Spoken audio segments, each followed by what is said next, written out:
एक मुलगी आपल्या प्रियकरावर खूप जास्त प्रेम करत होती. त्यांच्या प्रेम संबंधाला 3 वर्ष झाली होती. या 3 वर्षात कित्येक वेळा त्या मुलाने त्या मुलीसोबत शारीरिक संबंध ठेवण्याचा प्रयत्न केला होता. पण ती मुलगी अशी होती की ती त्याला हात लावू देत नव्हती. ती मुलगी त्याच्यासोबत फिरायला जायची, त्याच्यासोबत खायची, प्यायची, गप्पा मारायची. भविष्याबद्दलचे सगळे सल्ले ती त्या मुलासोबत करत असायची. जसे की पुढे आपल्याला काय करायचे आहे, लग्नानंतर काय करायचे आहे. पण जेव्हा मुलगा त्याच्यासोबत शरीर संबंध करण्याचा प्रयत्न करायचा, तेव्हा मात्र ती त्याला नकार देत असायची. ती म्हणायची, मी तुझ्यावर खरं प्रेम करते. हे शारीरिक प्रेम जेव्हा एखाद्या मुलगा मुलीमध्ये येतं, तेव्हा प्रेम संपतं आणि हे शारीरिक सुख मिळवण्यासाठी आपल्याला सगळ्यात आधी लग्न करावे लागेल. त्यानंतर मी फक्त तुझीच आहे. पायाच्या नखापासून डोक्याच्या केसापर्यंत तू माझा जसा हवा तसा वापर करू शकतो. पण लग्नाआधी मी तुला हे काम करू देणार नाही. कित्येक वेळा त्या मुलाच्या मनात आले की तिच्यावर जोर जबरदस्ती करावी, पण तो करू शकत नव्हता. मित्रांनो, 31 डिसेंबर 2025 रोजी त्याने असा भयानक प्लॅन बनवला. तो ऐकून सगळ्यांच्याच अंगावर काटा आला. त्याने आपल्या प्रेयसीला, जिच्यासोबत तो गेल्या 3 वर्षापासून रिलेशनशिपमध्ये होता, 31 डिसेंबर 2025 रोजी पार्टीसाठी बोलवले आणि तो आपल्या या उद्देशात यशस्वी झाला. मुलगी आपल्या घरच्यांना म्हणजे तिच्या आईला सांगते की माझ्या काही मैत्रिणींनी नवीन वर्षाची पार्टी ठेवली आहे, मी जाते आणि लगेच पार्टी करून परत घरी येते. त्या मुलीला वडील नव्हते, त्यामुळे त्या मुलीच्या बिचाऱ्या आईने मनात नसताना देखील तिच्या मुलीला बाहेर जाण्याची परवानगी दिली. मुलगी घरातून बाहेर पडते, मैत्रिणींना भेटायला जाते असे सांगून ती निघते आणि पोचते आपल्या प्रियकराकडे. प्रियकर आधीच प्लॅन करून बसला होता की आज आपल्या प्रेयसीसोबत कार्यक्रम करायचा. काही झाले तरी तिच्यासोबत शरीर संबंध करायचे. तो तिला आपल्या गाडीवर बसवतो आणि ठरलेल्या ठिकाणी, जिथे त्यांनी आधीच एका फ्लॅटची व्यवस्था करून ठेवली होती, त्या फ्लॅटमध्ये घेऊन जातो. तो फ्लॅट अशा ठिकाणी होता जिथे नवीन कन्स्ट्रक्शन चालू होते. आजूबाजूला जास्त घरे नव्हती, म्हणून तिला अडवणारा किंवा तिच्या किंचाऱ्याचा आवाज ऐकणारा तिथे कुणीच नव्हता. तिथे पोहोचल्यावर मुलीने पाहिले की कुणीच नाही. फ्लॅटमध्ये फक्त लाईट आहे आणि दोघेच एकटे आहे. ती मुलाला म्हणते, तू मला इथे सुनसान ठिकाणी का घेऊन आला आहे? तू म्हणाला होता ना आपण मित्रांसोबत पार्टी करू, नवीन वर्ष आहे. तो म्हणतो की आज मित्र नाही, आज आपण दोघेच पार्टी करू. नवीन वर्ष सुरू होत आहे. 2025 संपत आला आहे. 2022 पासून मी तुझ्या संपर्कात आहे. आपण दोघं रिलेशनशिपमध्ये आहोत. कित्येक वेळा मी तुला मिळवण्याचा प्रयत्न केला. गेल्या 3 वर्षापासून मी तुझ्यावर प्रेम करतो, तुझ्याशी लग्नही करणार आहे. आणि जेव्हा जेव्हा मी तुला शारीरिक संबंधासाठी विचारतो, तू नकार देते. पण आज काहीही करून माझी इच्छा पूर्ण कर. तो मुलगा आणि मुलगी यांच्यामध्ये या गोष्टीवरून वाद सुरू होतो. मुलगी म्हणते, मी तुला कित्येक वेळा सांगितले आहे की जोपर्यंत तू माझ्यासोबत लग्न करणार नाही, तोपर्यंत मी तुझ्यासमोर कपडे काढणार नाही. मुलगा म्हणतो, गेल्या 3 वर्षापासून मी तुझ्यावर प्रेम करतो आणि दोन्ही घरच्यांच्या संमतीने आपले लग्न होणार आहे. ते 6 महिन्यांनी हो की 1 वर्षांनी हो, म्हणून मी तुला आजपासूनच माझी बायको मानली आहे. गेल्या 3 वर्षापासून मी तुला माझी बायको मानतो आणि तूही मला तुझा नवरा मानत असशील तर माझी ही इच्छा पूर्ण कर. पण मुलगी म्हणते की अशा प्रकारचे प्रेम प्रकरणं मी खूप पाहिले आहे. मला खूप अनुभव आहे की मुले फक्त आणि फक्त मुलीचे शरीर मिळवण्यासाठी प्रेम करतात आणि जेव्हा ते शरीर त्यांना मिळतं तेव्हा तिचे आयुष्य खराब करून तिला ते सोडून देतात. म्हणून मी तुझ्या गोड बोलण्याला फसणार नाही. मी तुझ्यावर खूप प्रेम करते, म्हणूनच आईला खोटं सांगून मैत्रिणींसोबत पार्टीला जाते असे सांगून मी तुझ्यासोबत आले आहे. तुझ्यावर डोळे बंद करून विश्वास ठेवला आहे. घरातून बाहेर पडले आहे. आईला खोटं बोलले आहे. तुझ्या मोटारसायकलवर बसले. मला हेही माहीत नाही की तू मला कुठे घेऊन जाणार आहे आणि तू मला इथे घेऊन आला काय? इथे तू माझ्या शरीराशी खेळायला आणलं आहे का? मला तुझ्या हौसेचा शिकार बनवायला आणलं आहे का? म्हणून जर माझ्यावर खरे प्रेम असतील तर नवीन वर्षाच्या निमित्ताने थोडा वेळ आपण गप्पा मारू, पण हे काही सगळं होणार नाही. हा मुलगा आधीच प्लॅनिंग करून त्या मुलीला घेऊन आला होता आणि त्याने तिथे एक पिस्तूल लपून ठेवले होते. तो पिस्तूल उचलून मानतो जेव्हा मुलगी मान्य करत नाही. तेव्हा तो विचार करतो की ती आजही मान्य करणार नाही. त्याला अपेक्षा होती ती 3 वर्षापासून नाही मानली तर आजही ती काही करून देणार नाही. म्हणून मला बंदुकीचा वापर करून जरी तिची इज्जत लुटावी लागली तरी चालेल, आज मी हद्द पारच करणार. आणि त्याने तेच केले. तो पिस्तूल काढतो आणि तिच्यावर ताणतो आणि म्हणतो, कपडे काढ. मुलगी म्हणते, तू हे काय करत आहे? मी तुझ्यावर विश्वास ठेवला आणि तू माझ्याशी विश्वासघात करत आहे. मला मिळवण्यासाठी तू इतक्या खालच्या पातळीवर गेला की तू माझ्यावर रिव्हॉल्वर ताणला. याचा अर्थ तू फक्त आणि फक्त मला खराब करू इच्छितो, माझी इज्जत लुटू इच्छितो. गेल्या 3 वर्षापासून तू हेच करत आहे. फक्त मला हौसेचा बळी बनवू इच्छितो. तुझी खरी ओळख समोर आली आहे आणि ती निघून जाते. मुलगी उठते तेव्हा तो तिला ढकलतो आणि म्हणतो की जर तू कपडे काढले नाही तर मी गोळी झाडेन. मित्रांनो, त्यानंतर त्या मुलीसोबत जे घडलं ते फक्त या मुलानेच नाही तर त्याचे 4 मित्रही तिथे येतात, ज्यांनी आधीच प्लॅनिंग करून त्याला बोलावलं होतं. आणि मग 1 नाही, 2 नाही, 3 नाही, तब्बल 4 दिवस म्हणजे 31 डिसेंबरपासून 3 जानेवारीपर्यंत त्या मुलीसोबत अमानुष अत्याचार होतात. घटनेची सविस्तर माहिती आपण या व्हिडिओमध्ये पाहणार आहोत. जर तुम्ही चॅनेलवर नवीन असाल तर कलम 302 या मराठी चॅनेलला लगेच सबस्क्राईब करा. सहाल नावाचा एक भाग आहे आणि सानेवालमध्ये हा एक पॉश हाऊसिंग एरिया होता, जिथे या मुलीला जबरदस्ती बंदी बनवून ठेवले होते. कारण की 18 ते 20 वर्षाच्या वयाची ती सुंदर मुलगी होती. हा जो मुलगा होता तिचा प्रियकर, त्याचे नाव मुस्तफा होते. आणि त्याने जे आपले 3 मित्र बोलवले होते त्यांना आधीच सांगितलं होतं की आज नवीन वर्षाच्या निमित्ताने मी तुम्हाला एक गिफ्ट देणार आहे. मित्रांनो, मोठ्या उत्सुकतेने त्याने त्याला विचारले, अरे यार, नवीन वर्षाच्या निमित्ताने तू आम्हाला काय गिफ्ट देणार? तो म्हणाला, 31 डिसेंबर 2025च्या रात्री जवळपास 12 वाजल्यानंतर, म्हणजे 12 वाजताच तुम्ही या. त्यानंतर तुम्ही अमुक ठिकाणी या जिथे माझा हाऊसिंग एरिया आहे. तिथे त्याने आपला पूर्ण ॲड्रेस दिला आणि म्हणाला, तिथे या, तिथेच मी तुम्हाला गिफ्ट सांगेन. हे एक सरप्राईज आहे. त्याचे मित्र खूप उत्सुक होते आणि त्यांना दिलेल्या वेळेला, ठरलेल्या वेळेला ते 3ही मित्र तिथे पोहोचले. आणि जेव्हा त्यांनी पाहिले की त्यांचा मित्र मुस्तफा आहे आणि त्याच्यासोबत एक मुलगी आहे, तेव्हा ते खूप खुश झाले. कारण या वयात जेव्हा एखाद्या सुनसान ठिकाणी अर्ध्या रात्रीनंतर एखादा मुलगी आणि मुलगा असेल, तेव्हा त्यांच्यासाठी तो कोणत्याही सरप्राईजपेक्षा कमी नसतो. मित्रांनो, या मुलीचे नाव सलमा होते. जवळपास 18 ते 20 वर्ष तिचं वय होतं. तिला वडील नव्हते. ती बिचारी आईसोबत राहत होती. तिला एक बहीण होती. जिथे सलमा आणि मुस्तफाची भेट झाली होती. ती कशी झाली होती तेही मी तुम्हाला सांगतो. तिच्या बहिणीचं लग्न झालं होतं. ती त्याच गावात राहत होती जिथे सलमा राहत होती. त्याच गावात तिची बहीण देखील राहत होती. त्यांची गल्ली वेगळी होती, म्हणून एकाच गावात राहिल्यामुळे ती कधी कधी बहिणीकडे भेटायला जात असायची. एक दिवस अशीच जेव्हा ती बहिणीच्या घरी गेली होती, तेव्हा त्याच मोहल्ल्यात मुस्तफा नावाचा मुलगा राहत होता. त्याची नजर सलमावर पडते आणि दोघांच्या नजरा भिडतात. आणि मग काय, दोघांमध्ये एकमेकांना भेटायची ओढ निर्माण होते. एक दिवस मुस्तफाने एक चिठ्ठी लिहिली, त्यावर आपला नंबर लिहिला आणि सलमाच्या पायाजवळ टाकला. ती चिठ्ठी सलमाने उचलली आणि वाचली. त्यात नंबर आणि नाव लिहिले होते. त्या नंबरवर ती घरी आल्यावर आईच्या फोनवरून बोलत असायची, कारण घरी एकच फोन होता, तो आईकडेच असायचा. म्हणून जेव्हा आई झोपलेली असायची किंवा बाहेर गेलेली असायची, भाजी आणायला किंवा एखाद्या कामात व्यस्त असायची, तेव्हा ती चोरून फोन उचलत असायची आणि मुस्तफासोबत बोलायची. सुरुवातीला 6 महिने हा सिलसिला असाच चालू राहिला. जेव्हा आईने पाहिले की मुलगी जास्त वेळ फोनवर असते, तेव्हा आई विचारते, बेटा तू सतत कोणाशी बोलते? मुलगी कारण देत असायची आणि म्हणायची, आई माझ्या मैत्रिणी आहे, त्यांच्यासोबत मी बोलते. सुरुवातीला आईने फार लक्ष दिले नाही, पण जेव्हा ती रात्रीही फोनवर बोलताना दिसली, तेव्हा आईला संशय आला की मुलगी कुठल्या तरी चुकीच्या मार्गावर तर नाही ना. म्हणून आईने मुलीवर बंदी घातली की तू माझा मोबाईल अजिबात वापरायचा नाही. आणि जो फोन आधी घरात इकडे तिकडे पडलेला असायचा, तो आता ती कायम स्वतःकडे ठेवू लागली.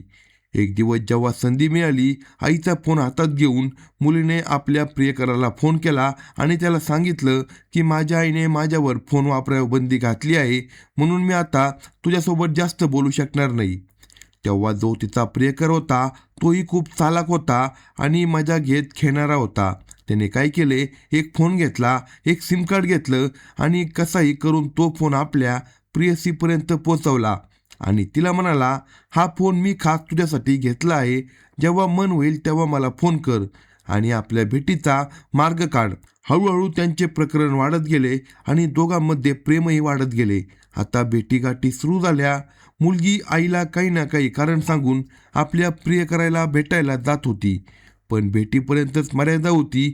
त्यापुढे ती मुलगी स्वतःबद्दल खूप संवेदनशील होती आणि तिला हेही माहीत होतं की अशा प्रकरणामध्ये मुले मुलींना फसवतात, त्यांचे शारीरिक शोषण करून नंतर त्यांना सोडून देतात. म्हणून ती त्याच्यावर प्रेम करत होती, पण तिच्या मनात हे होते की ज्या मुलावरती प्रेम करते त्याच्याशीच ती लग्न करेन. जेव्हा भेटी वाढल्या आणि मुस्तफा सलमानसोबत फिजिकल होण्याचा प्रयत्न करू लागला, तेव्हा ती त्याला थांबवत असायची आणि म्हणायची, हे सगळं लग्नानंतर. हळूहळू वेळ वाढत गेला, भेटी वाढत गेल्या. 1 वर्ष गेलं, 2 वर्ष गेलं. आता मुलाच्या मनात प्रेयसीला मिळवण्यासाठी कुठलीही हद्द पार करायची तयारी होती, कारण त्याने ज्या पद्धतीने त्या मुलीला फसवलं होतं ती त्याच्या ताब्यात येत नव्हती, ती त्याच्या नियंत्रणाबाहेर होती. तो जेव्हा तिला काही सांगायचा ती नकार द्यायची. तो जोर जबरदस्ती करू शकत नव्हता, कारण तसं केलं असतं तर त्यांचं नातं तुटलं असतं. तो विचार करत होता की कधीतरी मी तिला अशा वळणावर आणीन, इमोशनल ब्लॅकमेल करीन आणि ती स्वतःहून माझ्या स्वाधीन होईन.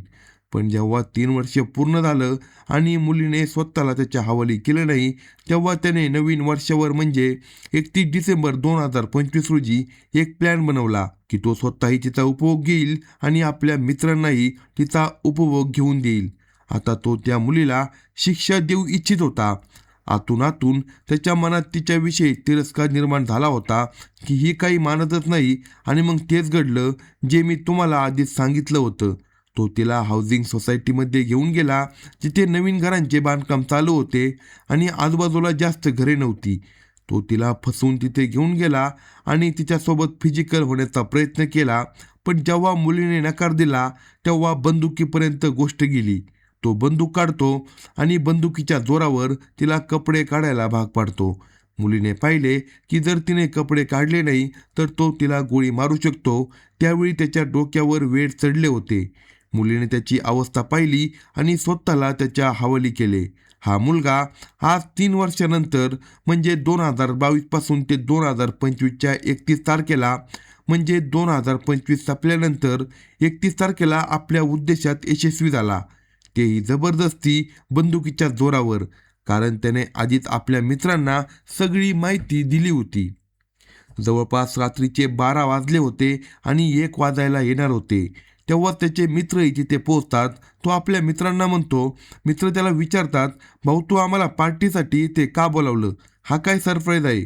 तो म्हणतो, ही माझी प्रेयसी आहे, तिच्यावर मी गेल्या 3 वर्षापासून प्रेम करतो आणि 3 वर्षापासून मी तिला समजावत होतो की माझ्यासोबत फिजिकल हो, पण ती ऐकतच नव्हती. तो त्यावेळेस तिला शिव्याही देत होता, ही साली ऐकत नाही असं तो म्हणत होता. पण आज आपण तिला असा धडा शिकू की ही प्रेम करायचं आयुष्यभर विसरेल. आणि मग तो आपल्या मित्रांना म्हणतो, तुमच्यासाठी हे सरप्राईज आहे, मी माझ्या प्रेयसीला तुमच्या हवाली करतो. या नवीन वर्षाच्या आनंदात तिच्यासोबत जे मनात येईल ते करा. मित्रांनो, त्यावेळेस त्या मुलीची अवस्था कशी असेल याचा तुम्ही अंदाज लावू शकता. कदाचित मी शब्दात ते सांगू शकणार नाही. मी कितीही गंभीरपणे ते वर्णन केलं तरीही ते कमीच पडेल. त्यावेळेस त्या मुलीची अवस्था हात जोडणे, माफी मागणे, मला घरी जाऊ द्या असं म्हणणे, ओरडणे, किंचाळणे, आपल्या इज्जतीसाठी भीक मागणे, हे सगळं तिथं सुरू होतं. पण त्यावेळेस ते दरिंदे जे माणसातून शैतान बनले होते, अशा परिस्थितीत जेव्हा एक मुलगी 2, 4, 5 लोकांमध्ये अडकते ना, तेव्हा ते लोक तिला फक्त मौज-मजेसाठी एक साधन समजतात. त्यापेक्षा तिच्या ओरडण्याला किंमतच देत नाही. ती जितकी मदतीची याचना करते तितकेच त्यांना जास्त मजा येत होती. तिथेही असं चालू होतं. एका मागोमाग एक ते मुले आपली हवस पूर्ण करत होते आणि त्यावेळेस त्या क्षणांचे व्हिडिओ देखील ते बनवत होते. मुलगी जेव्हा विरोध करत होती तेव्हा त्यामधील जो तिचा प्रियकर होता तो आपला बेल्ट काढतो आणि तिला मारतो. म्हणजे बेल्टने तिच्यावर तो मारहाण करत होता. आता विचार करा त्यावेळेस तिची अवस्था कशी असेल. FIR मध्ये हे सगळे नोंद आहे. जेव्हा नंतर तक्रार दाखल झाली तेव्हा हा सगळा तपशील त्यात लिहिले आहे. मुली ज्या वेळेस त्या अवस्थेत अडकली होती कदाचित तिचा जीव शरीरात अडकून राहिला होता. आणि मग हा प्रकार फक्त 31 डिसेंबरच्या रात्री नाही तर 1 जानेवारी, 2 जानेवारी आणि 3 जानेवारीपर्यंत असाच चालू राहिला. एकामागून एक ते मुले तिच्यासोबत आपली हवस पूर्ण करत होते. आणि जेव्हा दिवस उजाडायचा तेव्हा ते बाहेर जायचे, खाण्यापिण्याचं सामान आणायचे, तिथे खातपीत पुन्हा तिच्यावर अत्याचार करायचे. जेव्हा मुलीची अवस्था अशी झाली की फक्त तिच्या शरीरात श्वास सुरू होता, तिचं शरीर पूर्णपणे निढाल झालं होतं, ती पूर्णपणे बेजान झाली होती. आता ती या लायकीची राहिली नव्हती. आता तिच्यासोबत शारीरिक संबंध ठेवणं म्हणजे जणू एखाद्या मृत व्यक्तीसोबत अत्याचार करण्यासारखं होतं. तेव्हा त्यांच्या डोळ्यात थोडीशी शरम आली. ते आपापसात सल्ला करतात की यार आता हिचं काय करायचं. मित्रांनो, अशा परिस्थितीत बहुतेक वेळा मुलीला मारलं जातं. पण तिथे त्या मुलांच्या डोक्यात हा विचारही आला नाही की हिला मारायचं की हिला संपवायचं. उलट ते विचार करू लागले की यार हिच्या मरायच्या आधी हिला सोडून द्यावं आणि हिला तिच्या घरी सोडून द्यावं. कारण तिचा प्रियकर त्याच्यासोबत ती 3 वर्षापासून होती. त्याला माहीत होतं ती कुठे राहते. 3 वर्षाचं त्यांचं प्रेम होतं. त्याने तिच्या घराच्या आजूबाजूला खूप फेऱ्या मारल्या होत्या. तो आपल्या मित्रांसोबत 3 जानेवारीच्या रात्री अंधारात त्या मुलीला मोटारसायकलवर बसवतो. मुलगी पूर्णपणे बेशुद्ध होती. श्वासही तिला मोठ्या कष्टाने घ्यावा लागत होता. आणि मग तिला बसून तिच्या घरासमोर सोडून देतात आणि ते तिथून निघून जातात. दरम्यान मुलगी 31 डिसेंबरपासून 3 जानेवारीपर्यंत घरी पोहोचली नव्हती. तिकडे तिची आई खूप घाबरली होती. आपल्या मुलीबद्दल तिने संपूर्ण मोहल्ल्यात शोध घेतला होता आणि शेजाऱ्यांना देखील विचारलं होतं. सगळेच मुलीबद्दल काळजीत होते. इथपर्यंत पोलीस स्टेशनमध्ये ही तक्रार करण्यात आली होती. मुलगी बेपत्ता आहे अशी नोंद झाली होती. जेव्हा ती मुलगी घराच्या दरवाजासमोर बेशुद्ध अवस्थेत पडलेली दिसली, शेजाऱ्यांनी पाहिलं की दरवाजासमोर कोण पडलं आहे. जवळ जाऊन पाहिलं, अरे ही तर सलमा आहे. आतून आईला हाक मारली, तुमची मुलगी बेशुद्ध पडली आहे. सर्वात आधी लोकांनी तिची अवस्था पाहिली आणि तिला उचललं, तिला रुग्णालयात दाखल केलं. कारण तिची अवस्था खूप गंभीर होती. रुग्णालयात उपचार सुरू झाले. डॉक्टरांनी तिची काळजी घेतली. हळूहळू मुलीला शुद्ध येऊ लागली. वेळ जसा पुढे गेला, औषधं मिळाली आणि तिची तब्येत आता सुधारू लागली. जेव्हा ती पूर्णपणे शुद्धीवर आली तेव्हा तिला विचारण्यात आलं की तुझ्या या अवस्थेला जबाबदार कोण आहे, तुझ्यासोबत नेमकं काय झालं ते सांग.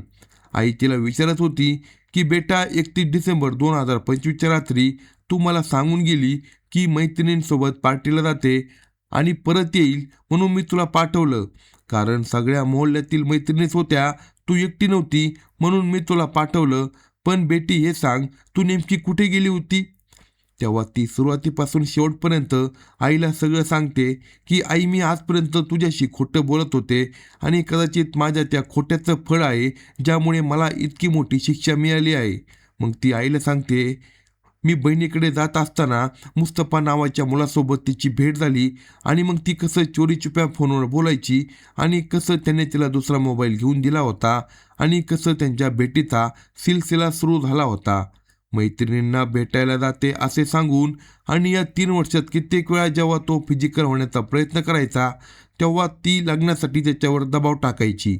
आणि मग 31 डिसेंबरच्या रात्री त्याने त्याच्यासोबत जी हैवानियत आणि दरिंदगी केली. सतत 4 दिवस तिचा प्रियकर आणि त्याचे 3 मित्र यांनी तिच्यावर अत्याचार केले. हे सगळे ती डॉक्टरांना, आईला आणि पोलिसांना एका जबाबात सांगते. मित्रांनो, डॉक्टरही, पोलिसही, आई, नातेवाईक आणि शेजारी पाजारी जे लोक तिथे होते, जेव्हा त्यांनी हे सगळं ऐकलं तेव्हा त्यांच्या पायाखालची जमीनच सरकली. डॉक्टरांनी पोलिसांना सांगितलं, ही मुलगी खूप धाडसी आहे. 4 दिवस ती मार खात राहिली. तिच्या शरीरावर जखमा आहेत, बेल्टचे व्रण आहेत, चावण्याचे व्रण आहे. तिच्या गालावर, ओठावर चावण्याचे, चुंबनाचे, चाटण्याचे सगळे निशाण आहे. हे सगळं एका हैवानियतेचे प्रकरण आहे. हे सर्व निशाण सांगतात की तिच्यावर किती अमानुषपणे अत्याचार झाले आहे. कोणतीही कमकुवत मनाची मुलगी असती तर आत्तापर्यंत मरण पावली असती. पण निसर्गाला तिला जिवंत ठेवायचं होतं आणि तिच्यावर झालेल्या अत्याचाराबद्दल त्या दरिद्रांना सलाखांच्या मागे पाठवायचं होतं म्हणून ती जिवंत राहिली. यानंतर पोलीस आपली कारवाई सुरू करतात. त्या मुलांचा शोध सुरू होतो. एका मागोमाग एक सगळ्या मुलांना अटक करण्यात येतं. मुलींनीही आपला गुन्हा कबूल केला आणि जो मुख्य प्रियकर होता मुलीचा, तो म्हणतो, मी फक्त रागाच्या भरात हे केलं. 3 वर्षापासून ती मला स्पर्शही करू देत नव्हती आणि माझ्या इच्छांवर पाणी फेरत होती. म्हणून मी ठरवलं की 31 डिसेंबरच्या रात्री नवीन वर्षाच्या दिवशी मी तिला अशी शिक्षा देईन की ती आयुष्यभर लक्षात ठेवेन. माझ्या डोक्यात फक्त राग होता आणि त्याचाच मी बदला घेतला. मुलांना जेलमध्ये टाकण्यात आलं आहे. पुढे न्यायालय जो काही निर्णय देईल तो त्यांच्या विरुद्ध येईल. मी त्या सगळ्या मुलींना विनंती करतो की ज्या अशा प्रकारे बॉयफ्रेंड बनवतात. मी आधी खूप व्हिडिओमध्ये सांगितलं आहे, आजकालचे मुले नाही तर आधीपासूनच हे सगळे प्रकार चालत आले आहे. हे सगळे प्रकरण बाईपासून सुरू होते आणि बाईवरच संपते. आणि फक्त एक कारण, जिथे बाईसोबत मुलीसोबत ते फिजिकल झाले, जिथे त्यांनी शारीरिक संबंध ठेवले, तिथे सगळी मोहब्बत, सगळं प्रेमाची नशा उतरून जाते आणि संपतं. म्हणून अशी करू नका. आणि एखादी मुलगी जर समजत असेल, जर माझा बॉयफ्रेंड खूप चांगला आहे, तर प्रत्येक मुलगी हेच समजते आणि मग जेव्हा कोणासोबत अशी घटना घडते तेव्हाच डोळे उघडतात. अशाच नवनवीन क्राईम स्टोरी ऐकण्यासाठी कलम 302 या मराठी चॅनेलला लगेच सबस्क्राईब करा आणि आपल्या प्रतिक्रिया कमेंट बॉक्समध्ये कळवा.